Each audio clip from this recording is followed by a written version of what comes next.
Dans un royaume lointain, où les vastes étendues de savane s'étendaient à perte de vue, vivait un jeune prince destiné à devenir roi. Son nom était Iba, et depuis son enfance, il avait été élevé avec amour par une nourrice dévouée, nommée Ama. Sa mère était décédée peu de temps après sa naissance, laissant Ama comme seule figure maternelle dans sa vie. La reine Kimia, mère de Iba, avait été une figure éblouissante dans le royaume, aimée pour sa grâce, sa sagesse et sa compassion. Cependant, même sa force ne put résister à une maladie sournoise qui la frappa peu de temps après la naissance de son fils. C'était une épidémie mystérieuse qui balaya le royaume, défiant les connaissances des guérisseurs les plus expérimentés. La reine Kimia lutta courageusement contre la maladie, mais chaque jour, ses forces diminuaient davantage. Pendant ce temps, Ama, la nourrice, était constamment à ses côtés, prodiguant des soins infatigables et une affection inconditionnelle. Elle tenait la main de la reine, l'encourageant et la réconfortant tout au long de son combat contre la maladie. Malgré tous leurs efforts conjugués, la maladie finit par l'emporter sur la reine, laissant derrière elle son fils nouveau-né et un royaume en deuil. Ama alors, prit sur elle la responsabilité de veiller sur le jeune prince, l'élevant avec autant d'amour et d'attention qu'elle l'avait fait pour sa mère. Alors que Iba grandissait, il était conscient de son devoir envers son peuple et sa lignée royale. Son père, le roi Amadi, était un homme sage et respecté, mais lorsque la maladie le frappa soudainement, la question de la succession devint urgente. Selon la tradition, Iba devait se préparer à prendre le trône, mais pour cela, il devait avoir une épouse à ses côtés. Ama, la nourrice dévouée d'Iba, avait été bien plus qu'une simple figure maternelle dans sa vie. Elle lui avait inculqué les valeurs de compassion, de justice et de responsabilité qui étaient essentielles pour gouverner un royaume. Pendant les nombreux voyages du roi Amadi, Ama avait accompagné Iba, veillant à ce qu'il soit éduqué dans les arts de la diplomatie et de la gouvernance. Elle lui avait enseigné l'histoire de leur royaume, les coutumes de leur peuple et les subtilités des relations avec les autres nations voisines. Ama avait également veillé à ce que Iba grandisse avec un sens aigu de la compassion envers les moins fortunés. Ensemble, ils avaient visité les villages les plus reculés du royaume, distribuant des vivres, offrant des soins médicaux et écoutant les préoccupations de leurs sujets. Ces expériences avaient façonné Iba, lui apprenant l'importance de rester connecté à son peuple et de prendre des décisions qui serviraient au mieux leur bien-être. Lorsque la maladie frappa le roi Amadi, Ama fut à nouveau là pour soutenir Iba dans cette période difficile. Elle l'aida à gérer les affaires du royaume pendant que son père était malade, lui prodiguant des conseils avisés et l'encourageant à rester fort pour son peuple. Et alors que la question de la succession devenait urgente, Ama continua à être un pilier de soutien pour Iba, le guidant dans le choix de son épouse et le préparant à assumer pleinement son rôle de roi. Les nouvelles de la maladie du roi se répandirent rapidement dans tout le royaume, et avec elles, la pression pour que Iba trouve une épouse convenable. Les filles des villages voisins se pressaient pour attirer son attention, espérant devenir reine un jour. Les plus belles jeunes femmes du royaume se préparaient avec soin, mais malgré leurs efforts, Iba ne ressentait aucun intérêt pour elles.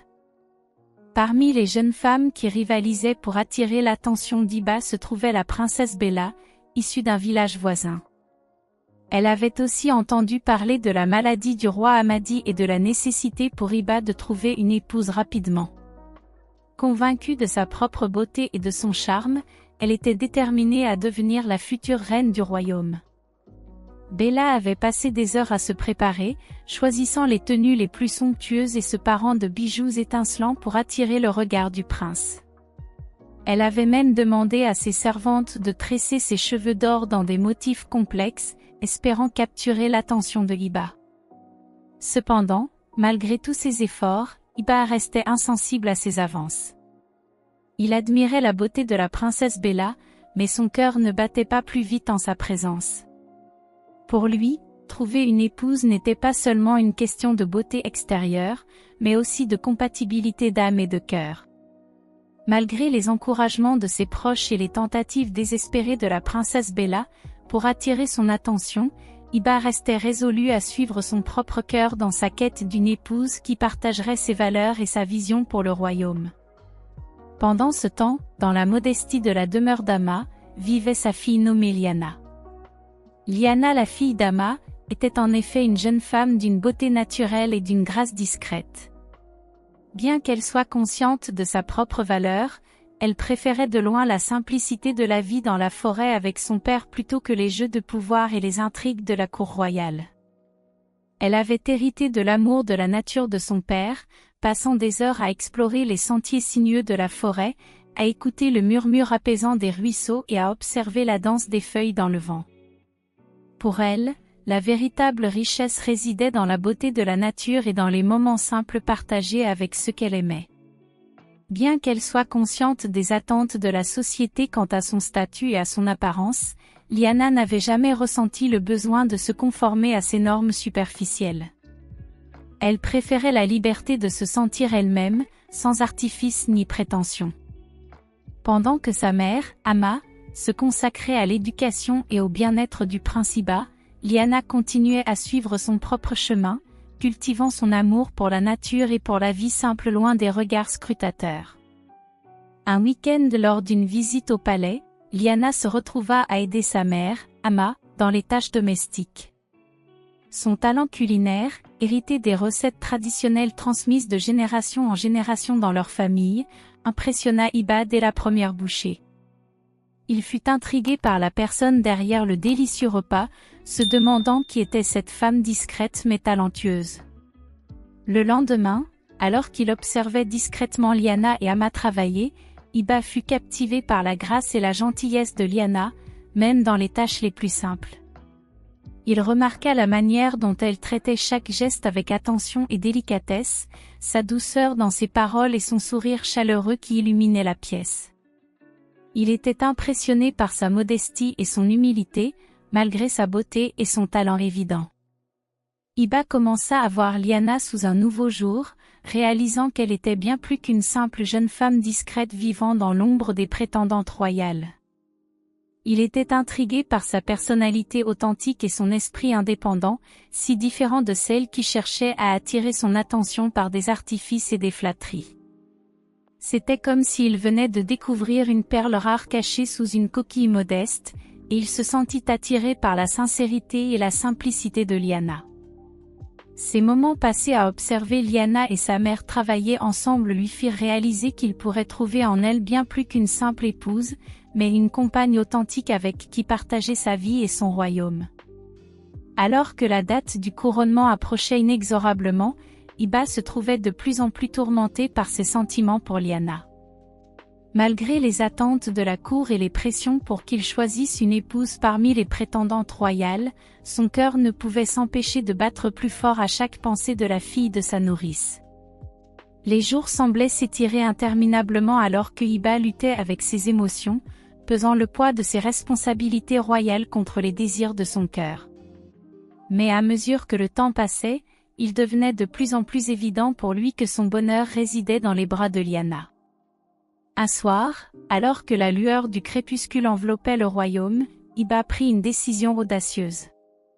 Il se rendit dans la modeste demeure d'Ama, son cœur battant la chamade d'anticipation et de nervosité. Là, devant la maison qu'il avait visitée maintes fois dans son enfance, il déclara son amour à Liana. La réponse de Liana fut tout ce qu'il avait espéré et plus encore.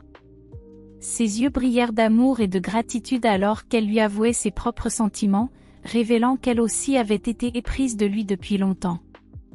Dans ce moment magique, sous le ciel étoilé du royaume, Hiba et Liana savaient que leur destin était scellé, que rien ni personne ne pourrait les séparer. Dans les jours qui suivirent, leur amour grandit et s'épanouit, renforcés par leur confiance mutuelle et leur dévouement l'un envers l'autre. Le moment tant redouté arriva lorsqu'Hiba décida de présenter Liana à son père, le roi Amadi, espérant qu'il comprendrait la profondeur de leur amour. Cependant, les espoirs d'Hiba furent rapidement écrasés lorsque le roi, enfermé dans les traditions anciennes et les exigences de la lignée royale, rejeta catégoriquement leur relation.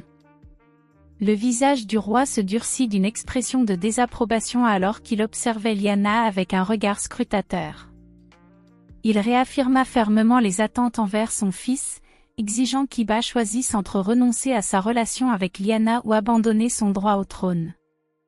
Pour le roi, l'alliance de la famille royale avec une personne issue d'une lignée non royale ou même pauvre était impensable, menaçant la stabilité et la tradition du royaume. C'était un dilemme déchirant pour Iba. D'un côté, il y avait son amour pour Lyanna, une force puissante qui avait pris racine dans son cœur et qui semblait irrévocable. De l'autre, il y avait son devoir envers son peuple et sa lignée royale, une responsabilité qu'il ne pouvait pas l'ignorer. Le cœur lourd de chagrin et de conflits intérieurs, Iba se retrouva face à un choix impossible. Et alors que la tension montait dans la salle du trône, il savait qu'il devait prendre une décision qui changerait à jamais le cours de sa vie et de celle de son royaume. Face à l'ultimatum du roi, Iba prit une décision qui défia toutes les attentes et traditions, il choisit l'amour plutôt que le trône. Malgré les supplications et les tentatives désespérées de son père pour le faire changer d'avis, Iba resta ferme dans sa décision, refusant de renoncer à Lyanna pour le bien d'une couronne. En réponse à cet acte de défiance, le roi, aveuglé par la colère et la frustration, prit des mesures drastiques. Il bannit son fils du palais, le déshéritant de son titre et de tous ses privilèges royaux. Dans un geste encore plus cruel, il renvoya également Amma pour son rôle dans leur relation, la privant ainsi de son emploi et de son statut dans le palais. Iba et Amma furent contraints de quitter le confort et la sécurité du palais pour trouver refuge dans la solitude de la forêt. Lyanna et Iba s'installèrent dans une modeste demeure, loin des regards désapprobateurs de la cour et des murmures de scandale qui les poursuivaient. Dans cet environnement isolé, Iba et Lyanna trouvèrent refuge l'un auprès de l'autre. Ils puisèrent leur force dans leur amour mutuel, traversant ensemble les épreuves et les défis de leur nouvelle vie. Malgré les sacrifices et les difficultés auxquels ils étaient confrontés, leur lien ne fit que se renforcer, devenant un rempart contre les tempêtes de la vie. Dans l'intimité de leur retraite dans la forêt, l'amour entre Iba et Lyanna continua de croître et de s'épanouir, libérés des contraintes de la royauté et des conventions sociales. Leurs journées étaient remplies de moments simples et précieux, partagés dans la douceur de leur foyer, sous le regard protecteur des arbres majestueux qui les entouraient. Quelques mois après leur exil volontaire, un événement joyeux vint éclairer leur vie déjà comblée d'amour, Lyanna tomba enceinte de jumeaux. La nouvelle de cette grossesse fut accueillie avec une joie débordante et une gratitude profonde. Pour Iba et Lyanna, la perspective de fonder une famille était un rêve longtemps caressé, un symbole de leur amour et de leur espoir pour l'avenir. Cependant, ce qui rendit cette nouvelle encore plus extraordinaire, ce fut la découverte que leurs enfants à naître étaient dotés de pouvoirs surnaturels hérités de leur mère. Les signes de cet héritage mystique commencèrent à se manifester dès les premiers mois de la grossesse, laissant entrevoir un avenir rempli de merveilles et de mystères pour leur famille. Dans les moments paisibles de la nuit, alors que les étoiles brillaient au-dessus d'eux et que la forêt semblait vibrer d'une énergie mystique, ils rêvaient des incroyables destinées qui attendaient leurs jumeaux. Et dans leur amour infini l'un pour l'autre et pour leurs enfants à naître, ils trouvèrent une force qui les guiderait à travers tous les défis et les triomphes à venir. Pendant ce temps, le roi Amadi était consumé par la maladie et tourmenté par le tumulte familial causé par la décision de son fils. Il se tourna vers les dieux dans l'espoir de trouver des réponses à ses tourments intérieurs. Dans un moment de clarté spirituelle, les dieux lui révélèrent la vérité, il avait été injuste envers Amma et son fils. Bouleversé par cette révélation, le roi ressentit un profond remords pour ses actions passées. Il réalisa qu'il avait été aveuglé par la tradition et le pouvoir, sacrifiant les liens familiaux au nom de la royauté. Conscient de son erreur, il sentit le poids de sa culpabilité peser lourdement sur ses épaules. Comprenant qu'il devait faire une demande honorable, le roi Amadi prit la décision courageuse d'implorer le pardon de son fils. Il envoya des messagers à la recherche d'Iba, lui exprimant son repentir sincère et l'invitant à revenir au palais avec sa famille. C'était un geste de réconciliation désespéré, mais empreint de la conviction que l'amour familial était plus important que l'orgueil ou la tradition. De même, le roi se tourna vers Ama, la nourrice dévouée qui avait été injustement bannie pour sa loyauté envers son fils. Il la supplia de revenir à la cour, reconnaissant son rôle essentiel dans l'éducation et le soutien d'Iba. Pour le roi, il était temps de réparer les torts passés et de restaurer l'harmonie au sein de sa famille et de son royaume. Dans l'attente anxieuse de leur réponse, le roi Amadi espérait que son repentir sincère serait suffisant pour guérir les blessures du passé et ouvrir la voie à un avenir où l'amour et la rédemption triompheraient. Iba, touché par la repentance de son père, accepta ses excuses et revint au palais avec Liana et leurs enfants. Les retrouvailles entre le père et le fils furent chargées de lourds silences, mais aussi de larmes de pardon et d'acceptation. Iba trouva en lui la force de pardonner et de laisser derrière les conflits du passé. Quant à la maladie du roi Amadi, dès qu'il porta les jumeaux entre ses mains et que ces derniers le touchèrent la joue, il guérit instantanément. Tout le village était surpris par ce miracle, se posant des questions sur comment cela avait pu arriver. Le roi Amadi vécut encore plusieurs années de plus, mais malheureusement la vieillesse prit le dessus sur lui. Ensemble, ils traversèrent les derniers jours du roi Amadi dans un climat de paix et de réconciliation, resserrant les liens familiaux brisés par l'orgueil et la tradition. Lorsque le moment vint pour le roi Amadi de passer le flambeau à son fils, une nouvelle ère de paix et de prospérité s'ouvrit pour le royaume. Iba fut couronné, non seulement comme roi, mais aussi comme symbole de l'amour et de la réconciliation qui avait restauré l'unité de leur famille et de leur nation. Sa couronne était un héritage de rédemption, un rappel de la puissance de l'amour et de la compassion pour surmonter les plus grands obstacles. En hommage à l'amour véritable et indéfectible de Iba et Liana, ancien roi Amadi avant de rendre l'âme en paix, promulgua un décret historique interdisant les moqueries et les préjugés envers les unions entre riches et pauvres. Ce décret marqua un tournant dans l'histoire du royaume, ouvrant la voie à une ère de tolérance et d'acceptation pour tous ses citoyens. Les autres princes et princesses qui avaient été forcés de renoncer à leurs véritables amours vinrent rejoindre le roi Iba et Liana, trouvant refuge dans une cour où l'amour et la compassion régnaient en maître, loin des jugements et des contraintes sociales. Ainsi, dans la lumière de l'amour et de la rédemption, le royaume prospéra sous le règne du roi Iba et de la reine Liana, une dynastie fondée sur les valeurs de l'unité, de la compassion et de la justice pour tous. Et dans les mémoires de leur peuple, leur histoire demeurerait un témoignage éternel de la force de l'amour pour surmonter les divisions et guider une nation vers un avenir meilleur. Ainsi s'achève cette histoire. La morale de cette histoire est que l'amour véritable peut triompher des obstacles les plus grands, y compris les traditions et les attentes sociales. Elle enseigne également que la réconciliation et le pardon sont essentiels pour restaurer l'harmonie familiale et sociale.